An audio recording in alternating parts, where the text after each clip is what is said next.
Hello and welcome to the first episode of Invisible Gamers Culture Shock, the show where I, your host Tristan Ettleman, guide you through the inspirations, the inspired, and the popular culture surrounding a game with a milestone anniversary.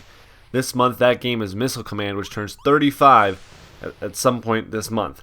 Released in arcades in July 1980, Missile Command was developed and published by Atari. The game puts you in control of a missile defense system across 6 United States cities. Whose missiles are you defending against? Well, it's 1980, so the Russians, probably.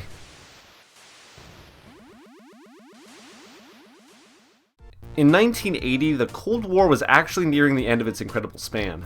The period of tension between the United States and the now defunct USSR is generally regarded as 1947 to 1991, and when Ronald Reagan was elected US President in 1980, things got a little closer to becoming a hot war due to strong anti-communist policies. One of the ideas that was popularized under the Reagan administration was that the United States was going to be overwhelmed by communist forces and or nuclear bombs. The 80s, in retrospect, could be partially defined by communist paranoia not seen since the 50s, really. And that's why we got things like the Strategic Defense Initiative, known as the Star Wars missile defense system to the common people. It was to be a global defense system that was, at the time, technologically impossible. It probably still is impossible. But there were even plans to create national missile defense systems as far back as the 50s. Anyways, that's kind of how we got Missile Command, is what I'm saying. That Cold War and nuclear apocalypse paranoia permeated every level of culture and society. And that's also how we got some great books, movies, TV shows, music, comics, and of course, games. When it comes to Cold War media, there are 2 or 3 typical genres. Invasion, nuclear fallout, or spy stories are kind of the norm. That being said, author John le Carré's 1974 novel Tinker Tailor Soldier Spy really embraces the third. The story follows a British agent, George Smiley, who was directed to flush out a Soviet mole on British Secret Service. Le Carré had served in British intelligence himself, and used his experiences as a basis for his realistic spy novels, including Tinker Tailor.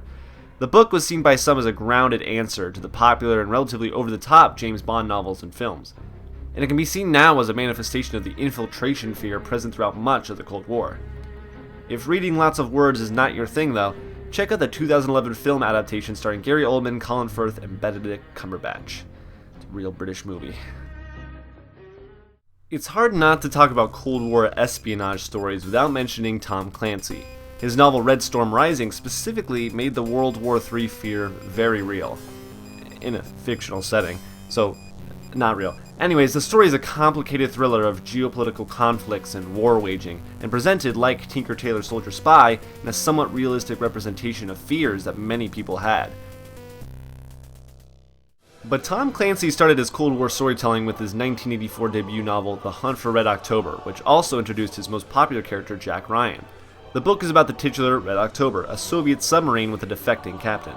Before making World War III break out entirely in Red Storm Rising, Clancy toyed with the idea in Red October. The thriller is based on the premise of the conflict that would erupt if the USSR finds out that the technologically advanced sub was intentionally placed in the hands of the US. The much more famous movie adaptation stars Alec Baldwin and Sean Connery. The latter pulls off a killer Russian accent. Any sonar contacts, Mr. Kamarov? Alright, let's talk about James Bond. Creator Ian Fleming had worked in British intelligence just like le Carré, but his intellectual property was kind of taken in a different direction. Bond's first appearance was in 1953's Casino Royale, and Sean Connery starred as 007 in 1962's Dr. No. So, as a British spy in the 50s and 60s, there was no escaping conflict with Russians. I mean, one of the movies was called From Russia with Love, after all. And it's a great one, by the way. In any event, even if the Soviet Union isn't the main enemy, the big threat to world peace is always behind some shadowy dealings in the Bondverse. In an opposite turn, the film Red Dawn puts the Soviet menace front and center. The 1984 film escalates the Cold War into a hot one. Yes, I realize that is the second time I made that joke. The film takes place after the onset of World War III and in an alternate North America that's partly controlled by Russia and its South American allies. Unlike Clancy's Red Storm Rising, it's a little more of a personal story that follows a group of high school kids that fight under the name of their former school mascot, a Wolverine. Red Dawn is the first movie that comes to my mind when it comes to Cold War fear and the invasion paranoia surrounding the era. And then my mind goes to the 2012 remake that stars Josh Peck, and then I go, why'd you do that? The 1983 Matthew Broderick movie Wargames provides a little more lighthearted and ultimately optimistic approach to the Cold War and missile crises. Is that how you say it? Broderick's character is a smart young hacker who, while bored, hacks into NORAD's missile silos, basically. But he doesn't know it, so he plays some chess, checkers, then global thermonuclear war. He gives the NORAD operators a scare, he gets arrested, yada yada yada. The main point is that the Soviet Union almost strikes first, but World War III is narrowly avoided due to the young hacker's brilliance and the NORAD computer's realization that mutually assured destruction is not a viable option. If you don't want a depressing Cold War fictional reality, Wargames is certainly a possibility. Another film that emphasizes the ultimate triumph of the American spirit is Rocky IV. Rocky Balboa literally just beats up a Russian guy and gives a nice speech. America. Let's move on.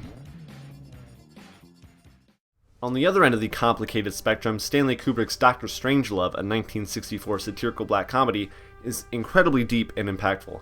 It's a Kubrick movie, so of course. It follows the attempts of various government officials as they attempt to recall nuclear bombers sent out on a first strike mission by a crazed American general. Honestly, I haven't seen it, but again, it's a Kubrick film. It's on a bunch of lists. I'm sure it's great and scary and exhaustingly smart, okay? I don't know why I got so mad. He's just a really smart guy. I wish he wasn't dead. I wish he finished out whatever that movie he was going to do.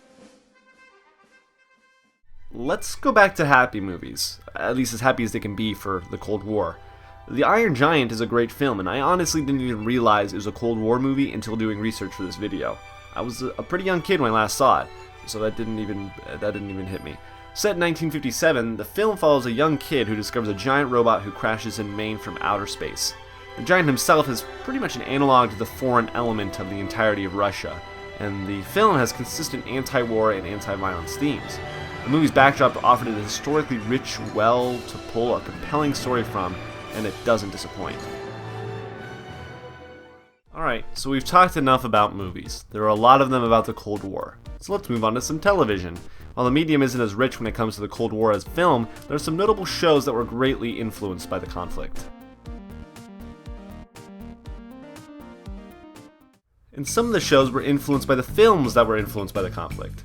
The Man from U.N.C.L.E, there are dots between those letters, is a spy show that Ian Fleming originally consulted on. The series ran from 1964 to 1968 and followed an American and a Russian agent working together to combat the evil organization Thrush. There are dots between those letters as well. While U.N.C.L.E never directly combats the Soviet Union, the fact that the show exists in the spy genre in the 60s puts the Cold War influence directly in view. We're getting a stylish-looking reboot starring Armie Hammer and Henry Cavill later this year, too. The Man from U.N.C.L.E was serious. Get Smart was not. Created by the genius Mel Brooks, Get Smart was a parody series that ran from 1965 to 1970, and certainly pulled from U.N.C.L.E and, of course, James Bond. Brooks is known for satirizing, and Get Smart is clearly part of that Brooks lineage. Again, Get Smart isn't necessarily directly set in the midst of real-world Cold War events, but the nature of what it parodies and the take-over-the-world goal of its enemy organization, Chaos, clearly follows in the footsteps of the numerous other spy media of its time. Only, it's funny. Get Smart was also rebooted in film form in 2008 and stars Steve Carell and Anne Hathaway. The Americans, a still-running show that started in 2013, is set in the early 80s and follows a pair of KGB agents posing as a typical American couple in a typical American suburb. Their typical American kids don't even know their parents are Russian, and the typical American neighbor is an FBI agent. So, like Get Smart, The Americans is full of awkward moments. Unlike Get Smart, the aftermath of those awkward moments are much more intense and dramatic. If you want the most compelling TV show about the Cold War probably ever created, watch The Americans.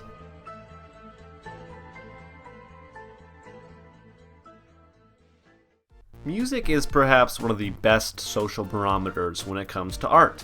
Musicians are a pretty vocal bunch, and boy were they vocal during the Cold War. They were vocal as early as the 50s and 60s. Bob Dylan was a notable voice at the time, but another kind of musician was raging at the machine around the time of the Reagan administration. And that kind of musician was the punk. I like classic punk. Punk bands are often politically minded, so some of the best music commenting on the geopolitical situation came from the genre. The Clash, Dead Kennedys, Suicidal Tendencies, and more took a stand against the conflict that was ratcheting up around the world. That's all very important. But let me take a moment to say that The Clash is one of the best bands ever. Debut album? Yeah. Combat rock? Hey yo, Papa. London Calling? Forget about it. Alright, look into 80s punk if you want to get a feel for the distaste with government action or lack thereof when it came to Cold War. But you can really just listen to All Clash if you want to.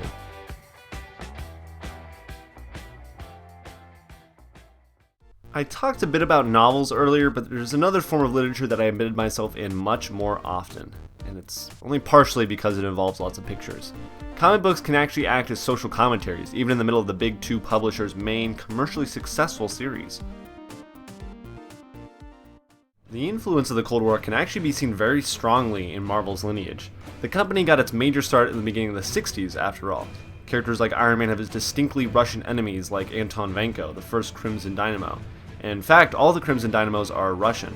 Tony Stark's origin is entrenched in the Vietnam War as well, a battle over communism that stemmed from the larger Cold War conflict. Many arcs from the 60s all the way through the early 90s dealt with Russian foes in both vigilante and government form.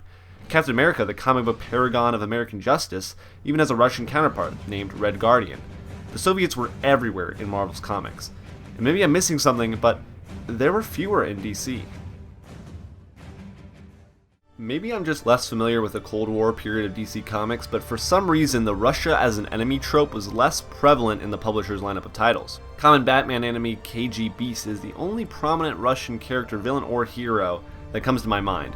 But if DC lacked in Cold War social commentary in regards to its main titles, it more than made up for it with its groundbreaking limited series Watchmen, published from 1986 to 1987. Written by Alan Moore, Watchmen presents a realistic world in which superheroes are imperfect and sometimes downright despicable. I mean, the book is really a masterpiece, and it's widely regarded as one, and it definitely deals with the Cold War. The story's whole conceit and the final twist is tied into themes of power, world war, social awareness, and of course that famous phrase. Who watches The Watchmen is a perfect way to sum up the Cold War because many weren't even sure they could trust their own government to avoid mutually assured destruction, regardless of their nationality. I won't say much more about the book because you should really just read it. Then you can watch the movie. It's really not all that bad. It's Zack Snyder, but it's a good movie anyways, it's alright. So, much of this video hasn't mentioned Missile Command. Almost all the media I've talked about really does have very little to do with the game, except for the Cold War aspect. But the point of this show is to use the game as a jumping off point for discussions about other cool forms of storytelling. That being said, I guess we can finally talk about video games. But let's delay talking about games that are actually like Missile Command by first talking about games that use the Cold War theme. When I thought about games set in the Cold War, Metal Gear Solid 3 Snake Eater was the first one to come to my mind. Acting as a prequel to the rest of the Metal Gear series, Snake Eater follows Solid Snake predecessor Big Boss as he infiltrates the Soviet Union jungle in 1964. Only then he's known as Naked Snake. His mission is to rendezvous with a defecting Soviet scientist who developed what is essentially the predecessor to the Metal Gears. Hunt for Red October was almost certainly an influence. That being said though, Snake Eater takes a spy and espionage genre common in Cold War media and presents it in a much more wild setting, literally. Camouflage and eating food to maintain strength are two of the most important aspects of the game. Well, at least the actual game part. A bulk of the game is made up of cutscenes and cinematics, but compelling ones nevertheless. Snake Eater tells both a personal tale and a story of global conflicts, and they're good ones. So a lot of people crap on Call of Duty and the series campaigns are often ignored, but 2010's Black Ops kind of told an interesting story thanks in large part to an actual historical basis instead of modern warfare hypothesizing.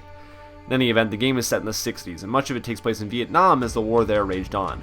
One mission takes main character Alex Mason to Cuba as part of the Bay of Pigs invasion, and John F. Kennedy, Fidel Castro, and Robert McNamara even pop up. There's lots of talk of Russian aggression and biochemical attacks, but like Snake Eater, that backdrop serves a more personal story that deals with one of the most fascinating aspects of Soviet infiltration, that is, the concept of the sleeper agent. The real-time strategy spin-off series Command & Conquer: Red Alert presents an alternate history angle to the Cold War and Soviet influence. Basically, Albert Einstein traveled back in time and killed Adolf Hitler in order to prevent World War II, which allowed the Soviet Union to essentially take over Europe in the 50s. The original Command & Conquer series plot still operates with these events in mind actually, but further Red Alert sequels flesh out the idea. The third game even uses the original time travel conceit in order to kill Albert Einstein in 1927 before the events of the other Red Alert games could happen. There's one other game that perfectly fits into the nexus of Cold War influence and Missile Command-esque arcade gameplay, and that game is Tetris. While nothing in-game comments on the state of conflict between then Soviet Union and United States, Tetris itself stands as an impressive breakout success from a country that many Americans hated and or feared. Developer Alexei Pajitnov made the game while working for the Academy of Science in Moscow, and it somewhat slowly moved outward into the rest of the world. The game was released in America in 1986 for DOS, and it appeared on many other computer platforms after that, but it wasn't until the game was released for the Game Boy in 1989 that it became the global phenomenon it still is today. Pajitnov had a hard time publishing the game due to the Soviet government's, let's say strictness, but luckily the Union eased up and eventually dissolved, and we got one of, if not the best puzzle games of all time. A large part of the fuel for the Cold War came from the space race, which started in the 1950s. Both the US and the Soviet Union traded blows with milestone after milestone, and it captured the imagination of everyone in either country, and really the world. So it makes sense that that incredibly impressive shouting match would make its way into video games, which are inherently imaginative. I'm saying that we got a lot of space games in the 70s and early 80s, like too many to mention comprehensively. But a lot of them had the intense, addicting, and incredibly difficult arcade action in common with Missile Command. We're talking Asteroids, Lunar Lander, Galaga, Defender. Most of these games owe their central premise to Space Invaders too. The idea of defending an area from dangers that would enter from sides of the screen was a compelling gameplay hook, and Space Invaders arguably did it before anyone.